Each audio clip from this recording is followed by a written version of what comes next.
man, what's the biggest, like, what's the worst reaction you don't have to it? I mean, when I put out the first one in 2022, man, I was getting death threats. I was getting people sending me pictures of my house. It was bad when I put out the first one. I feel like now it's not as bad. Like now, this year was a couple diss records. Like Lil Veda dropped a diss record. A rapper named Zoe Simon went crazy on IG Live, but it's not as bad as the first year. The first year was like it was scary. It wasn't until I got the mustard cosign that people kind of chilled out and heard me out. Yeah, you know what, man? Cats and they art, man. People take their art pretty serious. That's true. People take their art real serious, and you know, you got some cats. I think once you get them to professional level, or really, period, when you decide to put out an album, you got to take all forms of criticism, the good stuff and the bad that come with it, because everybody ain't gonna love your music. Now that's a fact. I think people just aren't used to hip hop culture out here in LA, especially nowadays. Because back in the day, y'all had Source Magazine, Double XL Magazine reviewing albums. So to me, what's the difference? Eiht, Eiht, you always got really good source mic scores. You never had no low score. Do you think people was more accepting of people being critical of their music back in the day? I mean, you got to be able to accept criticism, whatever form of profession, if it's open to the public. You get me? Football players get criticism if they don't play good. Basketball players get criticized if they don't make shots, so forth and so on. So if you go get into the entertainment field of music and making records, and especially hip hop, of course you're going to have critics and people who criticize your music. And, people feel it ain't up to par. That's just their opinion. You could take it for what it is or, what have you. I've never gotten personal with motherfuckers who want to review or rate or criticize. It's their opinion, and I guess you're allowed to have one. You know what I'm saying? Yeah, well, you always had good scores on your stuff. I don't never recall stores giving you just no boo-boo scores. You always had 3s and 4s, you know what I mean, the least. I think you might, I almost want to say that Music to Drive By might have been 4.5 or something like that. I remember No, one of them was pretty high. We Come Strap have 4 mics. That was We Come Strapped then, all right, cool. Yeah. I remember one of them having a real high score on it. Could I ask you, if you had got, let's say you had got 2 mics or 2.5 mics, would you have been hunting down a journalist that wrote that review, or would you have not tripped? I know, because that's a journalist, that's his opinion. You might have him give you 2.5 mics, and then you might have another magazine where they say your shit is bomb. So, everybody has a difference of opinions of what they feel, if they like it or not. When you make music, it's a hit or miss. You know what I'm saying? You working in the studio. I don't know, dudes take shit personal, I guess because might be the wording of how a critic is reviewing they shit. If a nigga might take the wording of that too personal, because you got to understand, a lot of niggas aren't too intelligent and aren't really, acceptable to words and shit, so to speak. Facts. So you have to understand, when you're writing this review, me if I was a critic, I'm gonna be careful in the choice words if I feel that this might not be my cup of tea, and I'm gonna word it to the fact to where I'm not gonna try to offend homeboy or whoever's putting out the music, but I want to make my point that I'm not feeling it, or I don't like this, so I'm gonna rate it out of 5. I might rate this motherfucker 2. It's got nothing personal to do with you as a person or who you are. You get me? And I'm gonna make that statement clear to them.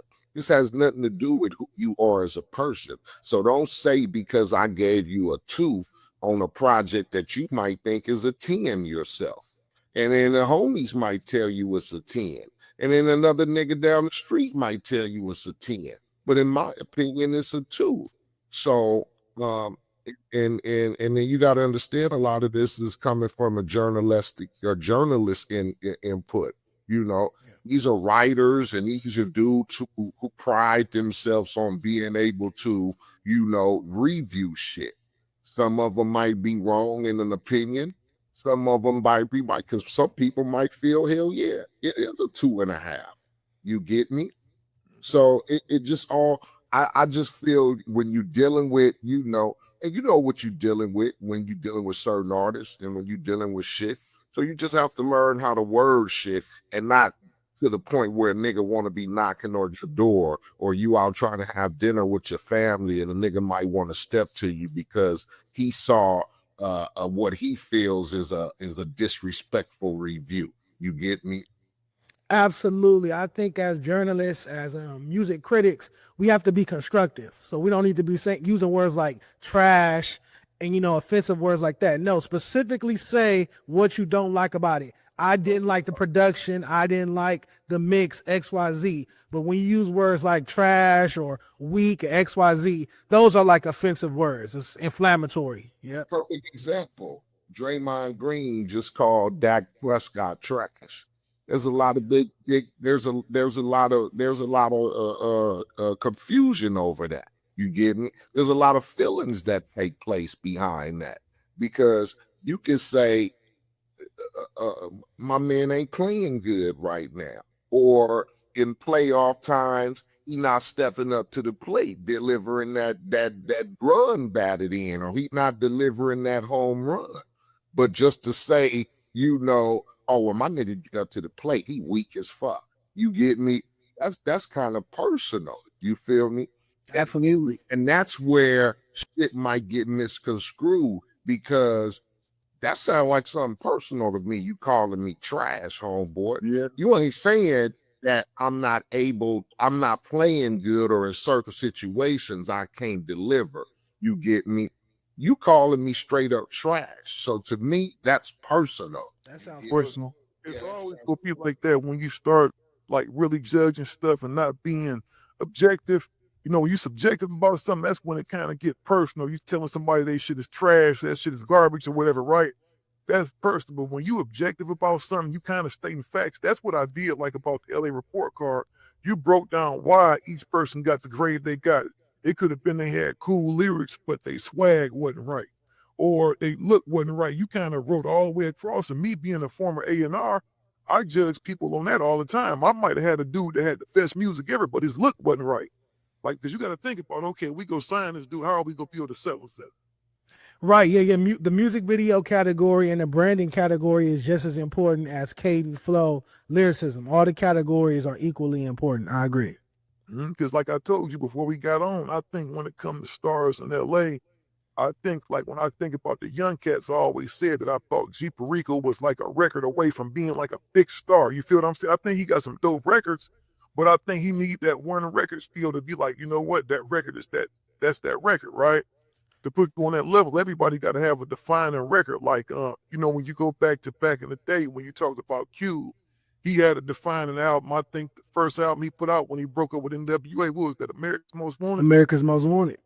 Yeah, that defined him. That defined him as an artist to the point he's still kind of getting defined today. But because of that, like I don't think Cube is necessarily putting out bad music right now. I think it's just a lot different than the music it was back then. You feel what I'm saying? I would challenge you on that Scarface single, but we could talk about that when you're ready. Oh yeah, for sure. Well, we definitely gonna touch on that. Touch on that. But I do think that it's so many things that makes up an artist. I think that's what made, like, you think about it, like Eiht is going on his 30th some odd year of making money, being a professional rapper, right? There's very few people that make it that length. And I ain't gonna say I'm right all the time, but I can kind of tell when a new cat come if he gonna be around for a while, if he's gonna kind of, he kind of on hit right now, but he may fade out a year or two. I think when you in the fads and certain gimmicks and shit like that, it usually go that way. But I think when you true to your craft, you stand to have a longer career. You feel me? That comes with artist development, though, and that's something that's just missing, and that's one of the reasons why I did the LA Rap Report card. Obviously, Kool Moe Dee had did the original Rap Report card back in, 87? He did it again with Ego Trippin' magazine back in the 90s. A few publications did it in the 2000s, but I was looking back at LA Rap. This publication, My Mixtapes, put out a post. It said, California ranks last place when it comes to new hip hop artists. And I was like, I got to do something about this. We don't have artist development. Our artists are only focused on being popular. They're not focused on their skill set, lyricism, cadence, flow. They don't care about that. So that's why I put out that list. And it's just my version of holding artists accountable. I agree with that. Me being an A&R dude, I kind of started something recently with the homeboy Fiend from used to be on No Limit Records, right up from New Orleans. Okay. We started a label called Fan Club, and I'm not gonna say it's like we don't have plans on putting out 1 million artists, but what we want to do, we do want to develop artists, right? Because it's a lot of people out here right now. The reason why you have so many one-hit wonders is because you get a kid to go in his bedroom, he makes a record, ain't no producer in there with him, and he kind of makes this one record, and it blow up, and he don't even know why that one record blew up. Like it was so many things. Like, what's the one kid that just had the one big record out here? Soak City?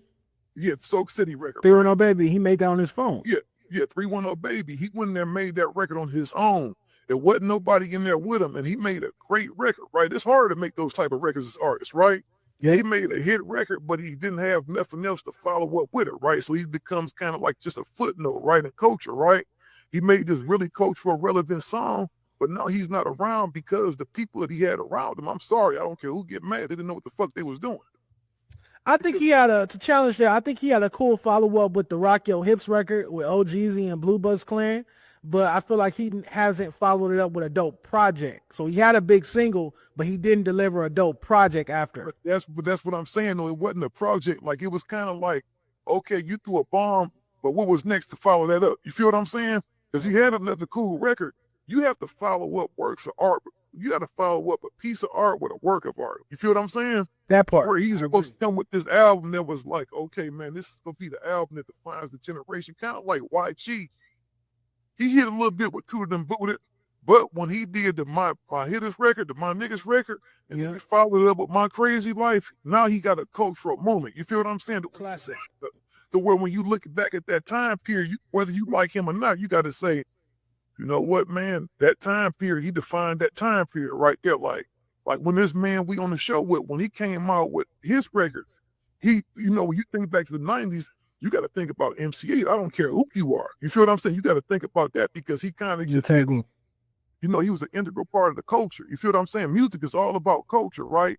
And I think when you get away from that, that's when you lose, right? And I think that's why we have so many one-hit wonders right now. Like, and this ain't the pick on 310 Baby. I don't know that kid I don't know him, right? But I do think that he could still have a very viable career if he had someone around him that was pretty much guiding him. And I think that it is to a certain extent